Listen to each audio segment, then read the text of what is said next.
les amis, j'espère que vous allez bien. Série d'infos concernant le Barça, vous savez quoi faire. Like, partage, abonnement pour ceux qui ne le sont pas encore. Let's go. On va débuter avec cette info. Selon Sport, Casado a rejeté une offre d'un club turc. Hansi Flick et son staff ont envoyé aux joueurs un mini-plan spécifique de pré-saison avant la reprise de l'entraînement le 13 juillet. L'objectif est d'activer les muscles, d'améliorer le cardio et de renforcer les zones clés avant la première double session à la Ciutat Esportiva. D'après Sport, la concurrence s'intensifie pour Baldé au Barça avec le dossier de Jorge Salinas et Joao Cancelo. Malgré cela, Baldé veut rester et se battre pour retrouver sa place de titulaire lors de la pré-saison. Mundo Deportivo, la signature du contrat de Hamza Abdelkarim sera finalisée lundi. Actuellement, il y a un échange de documents entre les deux clubs afin de finaliser les procédures nécessaires. Ferran Correas, Hansi Flick pense que Christensen est un joueur très utile si les blessures ne le touchent pas. Joan Laporta a également opté pour lui offrir une prolongation de contrat. Marca, le FC Barcelone envisage Benjamin Sesko comme option si le transfert de Julián Alvarez échoue cet été. Il y a également Guirassy et Eta Young. Ferran Correas, bien que Van de Ven soit suivi par le FC Barcelone, Tottenham n'a absolument aucune intention de se séparer de lui. Il est essentiel à leur projet. Des nouvelles de Rafinha, il a de nouveau subi une blessure au muscle du biceps fémoral, ce qui l'exclut pratiquement du reste de la Coupe du Monde. Donc il sera désormais soumis à une thérapie intensive sous la supervision du personnel médical de la sélection. Il ne sera pas écarté de l'effectif.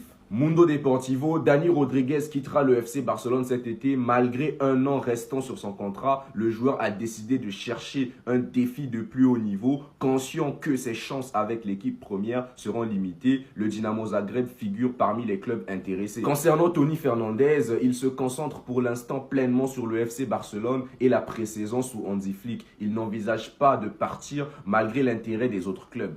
Les grosses actus foot de ce matin, les gars, on voit tout ça ensemble. Let's go. Diomandé est plus proche de rejoindre Liverpool que de rejoindre le Paris Saint-Germain. Donc, selon Fabrizio Romano, Yann Diomandé se dirige vers Liverpool. Les Reds préparent une offre offensive après le rejet d'une première offre de 100 millions d'euros par Leipzig. Le club allemand souhaite conserver son ailier une saison supplémentaire, mais le joueur privilégie un départ dès cet été. Et le Paris Saint-Germain s'active déjà pour Somerville. Le Paris Saint-Germain est donc prêt à soumettre une offre de 43 millions de livres sterling pour l'ailier de West Ham, Somerville. Et selon Mundo Deportivo, les gars, Kang In Lee décide de quitter le PSG dès cet été. L'Atlético de Madrid propose 25 millions d'euros, tandis que le PSG demande une somme de 35 millions d'euros minimum. L'Atlético de Madrid vient de finaliser l'arrivée de Grimaldo, les gars. Donc les amis, le journaliste Matt Moretto nous l'a confirmé. Accord total pour le transfert de Grimaldo à l'Atlético. Les deux clubs ont trouvé un accord pour une indemnité de 20 millions d'euros. Grimaldo signera un contrat de 3 ans avec une saison supplémentaire en option. Et du côté du FC Barcelone, Mundo Deportivo nous confirme que la signature de contrat de Hamza Abdelkarim sera finalisée lundi. Actuellement, entre les clubs, il y a un échange de documents qui vont permettre de finaliser la procédure.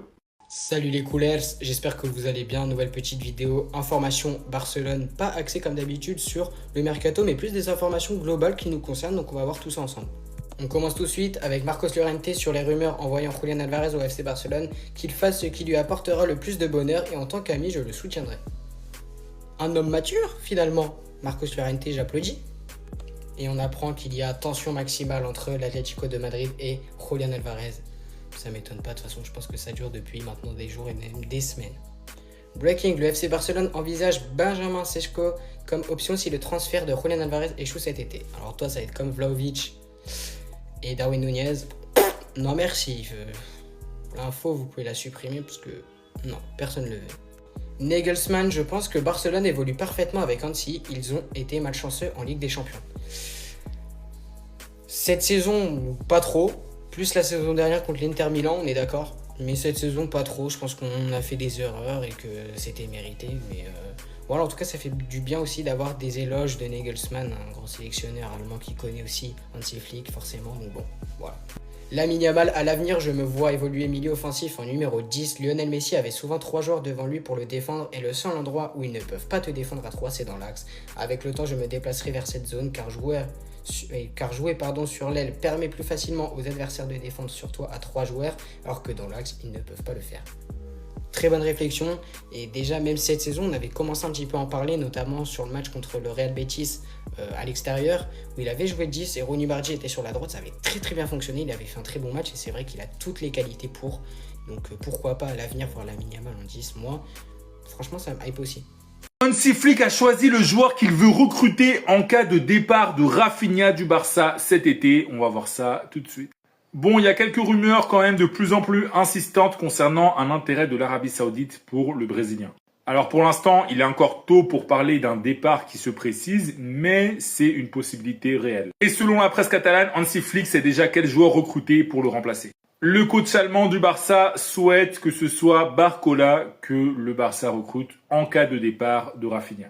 Voilà, parmi les joueurs offensifs qui sont disponibles sur le marché, eh bien, l'attaquant français du PSG, c'est celui qui lui plaît le plus. En plus, pour le coup, il y a vraiment des chances que le PSG le vende cet été. La source de ce que je raconte, c'est le journal catalan El Nacional. Et je précise encore une fois, c'est dans le cas où Rafinha parte. Voilà, pour l'instant, on n'en est pas encore là, mais on ne sait jamais. En tout cas, Barcola, c'est un joueur que le Barça suit depuis un moment déjà. On sait aussi qu'il plaît beaucoup à Deco, le directeur sportif du club catalan. Et il faudrait voir combien le Barça pourrait récupérer en vendant Rafinha. Mais bon, entre le salaire économisé et le transfert, eh bien, Barcola pourrait être recruté. Alors, je ne vais pas dire facilement, mais sans trop de complications. Donc voilà, si toi tu es fan du Barça, dis-moi en commentaire, est-ce que tu valides Barcola pour remplacer Rafinha, oui ou non? Donne-moi ton opinion dans les commentaires. Et si tu veux être au courant de toute l'actu du Barça, comme d'habitude, je t'invite à t'abonner. Vamos! Le FC Barcelone tient enfin une grosse recrue. 3 grosses informations pour le FC Barcelone. Alors, il y a 2 bonnes nouvelles et il y a une très mauvaise nouvelle pour le FC Barcelone. Bienvenue dans votre série d'informations concernant le FC Barcelone. Enfin, les amis, le FC Barcelone se réveille enfin sur son mercato. Les amis, le Barça s'intéresse également à la signature de Mickey Van de Ven qui évolue en ce moment en Angleterre en Premier League.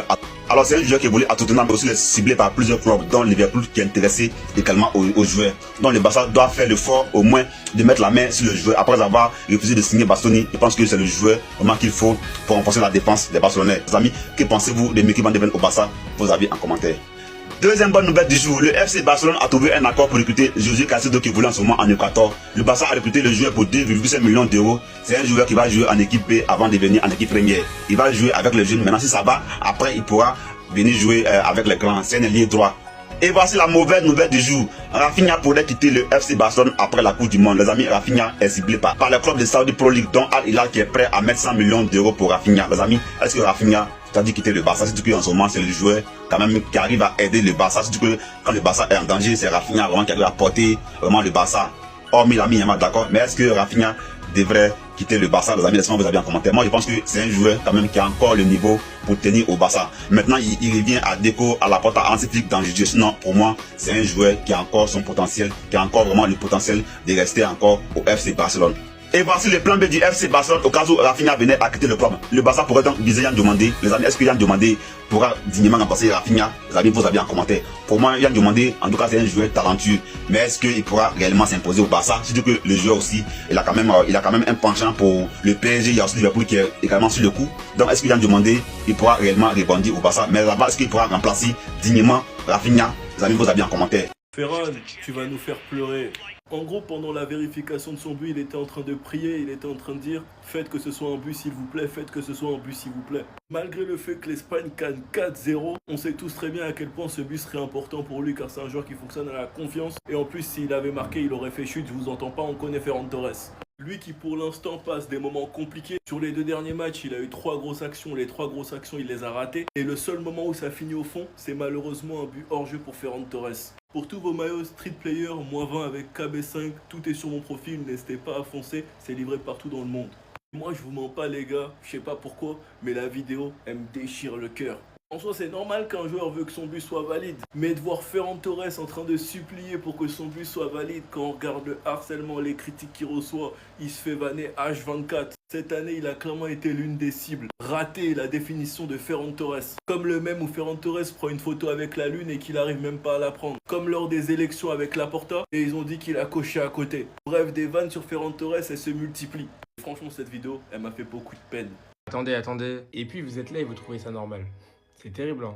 La vérité, c'est terrible. Lionel Messi, premier but en Coupe du Monde en 2006, 18 ans, 11 mois, numéro 19, but qu'il a inscrit du pied droit. Lamine Yamal, premier but en Coupe du Monde 2026, 20 ans plus tard, 18 ans, 11 mois, numéro 19, et lui aussi il a inscrit ce but-là du pied droit. Et s'il vous plaît, parce que je vous vois venir, commencez même pas à me dire oui mais c'est du hasard, oui mais vous en faites trop, arrêtez vos bêtises. Je sais pas c'est quoi le lien d'âme entre ces deux-là, mais de jour en jour ça devient effrayant. Lamine Yamal l'été dernier on lui a posé la question et il a préféré jouer la carte de la folie. La vérité c'est que je suis surpris parce que Messi me tient dans ses bras et je ne le regarde même pas, je ne sais même pas ce que je faisais, mais je suis très heureux d'avoir cette photo avec le meilleur joueur de l'histoire. Je vous assure c'est effrayant, genre vraiment ça devient trop bizarre. Je sais pas jusqu'à où ça va aller cette histoire. Déjà qu'actuellement au Barça il a le numéro 10 et bref tout le tralala, ça on connaît déjà.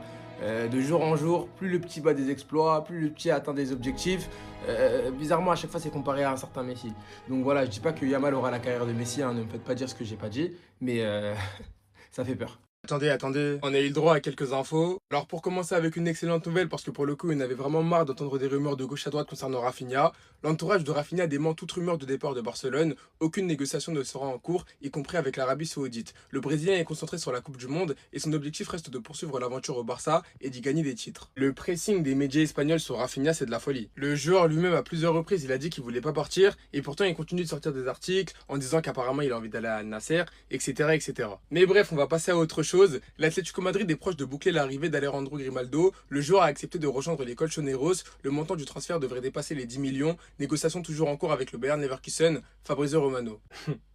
En fait, Deco, faut pas nous blaguer. Et vraiment, faut pas nous blaguer. Cucurella, il a fait le traître. Ok, je te l'accorde. Par contre, on avait deux options. Cucurella ou Grimaldo. Grimaldo, il coûte à peu près 10, 15, 20 millions au pire des cas. Et actuellement, on n'est pas en train de bouger. Je sais pas ce que tu fais, je sais pas si t'es en vacances. Mais je te rappelle seulement, au cas où si t'avais oublié, que Grimaldo, actuellement, il a envie de revenir en Liga. Si tu te bouges pas, en plus d'avoir perdu Cucurella, même si encore une fois je le répète, c'est pas de ta faute car lui il a fait le traître, on va perdre également Grimaldo. Donc s'il te plaît, Deco, faut accélérer. Et pour finir, concernant Julián Alvarez, le Barça est en contact direct avec Julián Alvarez au quotidien, Fabrizio Romano. On a appris que concernant son dossier, rien n'avait changé et que c'était toujours la priorité du club, même si bien évidemment ça dépendra de l'Atlético Madrid, mais le Barça de son côté maintient les discussions avec le joueur. Et en parlant justement de Julián Alvarez, on a posé une question à Gavi, un joueur non espagnol que je signerais, et il a répondu Julián Alvarez. Et Daniel Mo de son côté, il a dit c'est un joueur de classe mondiale, l'un des meilleurs au monde et aussi une personne formidable. Actuellement c'est la Coupe du Monde, donc concernant Alvarez c'est très calme, mais dès que ça se termine, faudra tout donner pour aller le chercher. Bref, en tout cas, n'hésitez pas à me donner vos avis dans les commentaires, histoire de savoir ce que vous en pensez, et moi je lirai tout ça. 3 grosses informations sur le transfert de Julián Alvarez au Barça. On va parler de son prix et de pas mal d'autres choses. C'est parti. Je sais que c'est un dossier qui vous passionne les gars, donc voilà, on va faire le point sur tout ce qui se passe autour de Julián Alvarez.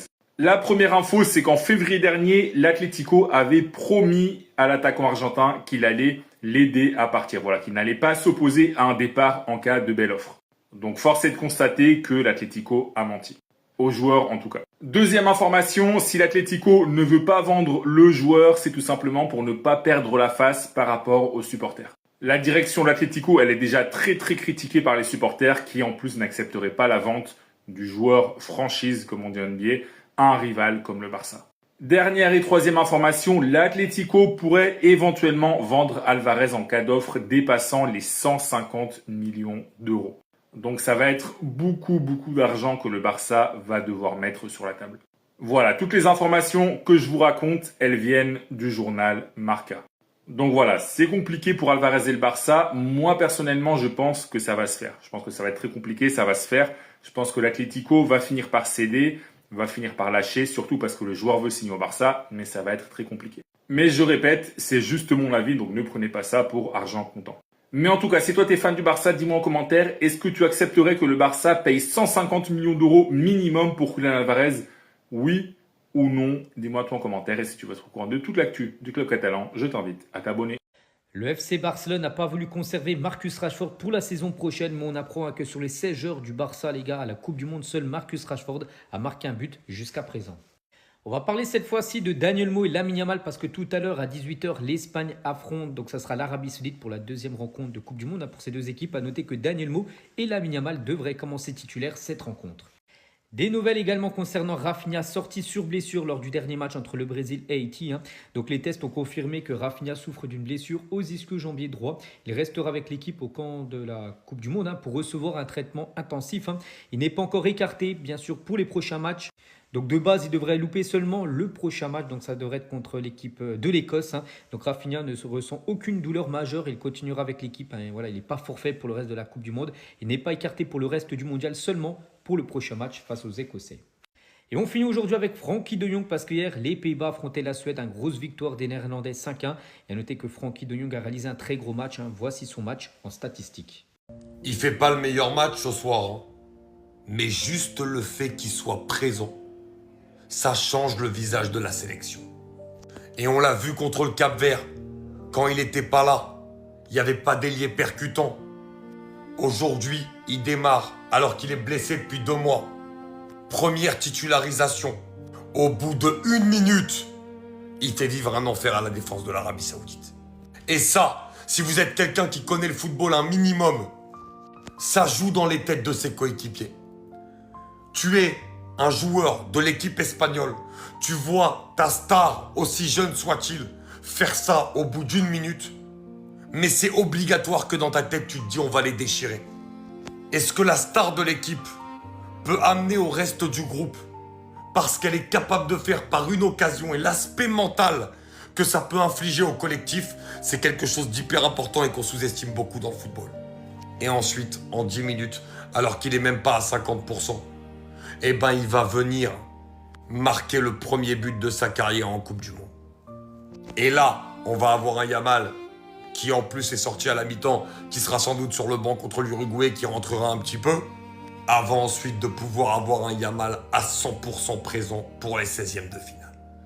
Et là, ça risque de faire mal. Mais en tout cas, la manière dont simplement la présence de Lamine Yamal peut changer le visage de l'Espagne, ça montre la force des très grands joueurs. J'espère que Lamine Yamal a les épaules solides. Il se prosterne après son but, muni de ses crampons, drapeau de Maroc et Guinée sur celle-ci. Faire cela aujourd'hui étant l'un des jeunes les plus médiatisés du football, si ce n'est le plus médiatisé, en pleine Coupe du Monde pour un pays où il y a énormément de Sisra. Sachant que la toile s'est tout de suite enflammée après ça, hein.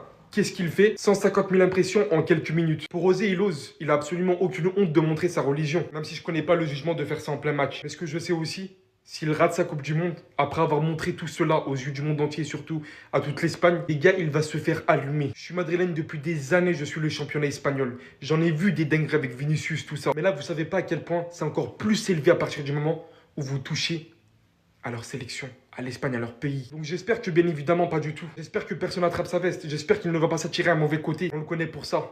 Il aime le risque. Et là, la prise de risque aujourd'hui, elle est encore présente. Bien évidemment qu'il comptera. Et ça, il pourra toujours y compter sur son beau football proposé pour faire oublier tout le reste, mais absolument tout le reste aux supporters. Les premiers matchs titulaires aujourd'hui en Coupe du Monde contre l'Arabie Saoudite, on a déjà vu pas mal de choses.